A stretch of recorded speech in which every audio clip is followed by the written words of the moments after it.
Hello and welcome to Martin Maths. We're continuing our higher exam paper preparation and we're doing paper 1, so non-calculator, question 4. We've got to write 1.63 times 10 to the minus 3 as an ordinary number.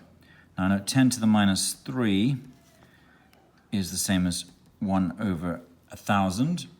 So in effect I am dividing that by 1,000. So I've got to move, that would be dividing by 10, that would be dividing by 100, 0.00.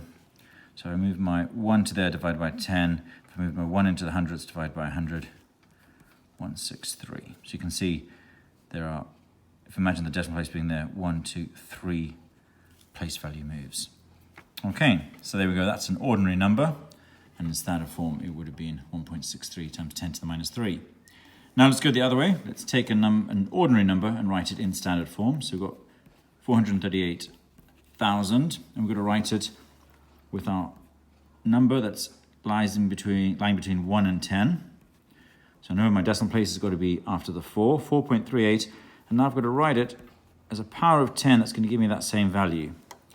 So there's 10 to the 1, 10 to the 2, 10 to the 3, 10 to the 4, 10 to the 5.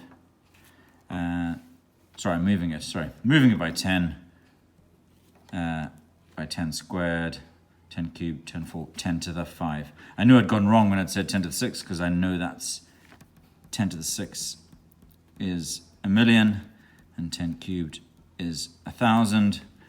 So 10 to the 4 is 10,000, 10 to the 5 is 100,000. So there we go.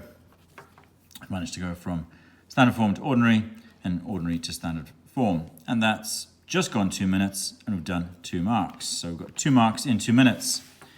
Now, for another 2 marks, we've got to work out 4 times 10 cubed times 6 times 10 to the minus 5. It's got brackets there, but because it's all multiplying, I can't ignore those brackets. Deal with my integers first. 4 times 6 is 24. Now let's use our index laws. 10 cubed times 10 to the minus 5. We can add those powers. Although we're adding a negative, we're subtracting it. Now, 24 is actually, I'll write it here actually, is 2.4 times 10 to the 1. Yeah, makes sense? I'm multiplying, I've put that in itself into standard form, because it says give your answer in standard form. That wouldn't have been acceptable, because that's not in standard form, so I've taken that 24 and written as 2.4 times 10, and now I'm going to again add those times 10 to the minus 1. And that's another 2 marks. So we managed to do 4 marks in under 4 minutes. Standard form to ordinary, ordinary to standard form, and then here, just a couple more steps we have to do. Multiplying those two to get 24, that would give us 1 mark. Combining those to get negative 2, and then realizing that there's a whole power of 10 there, so instead of negative 2, end up with negative 1. Thanks for watching. Don't forget to like, subscribe, and share, and good luck for your exams.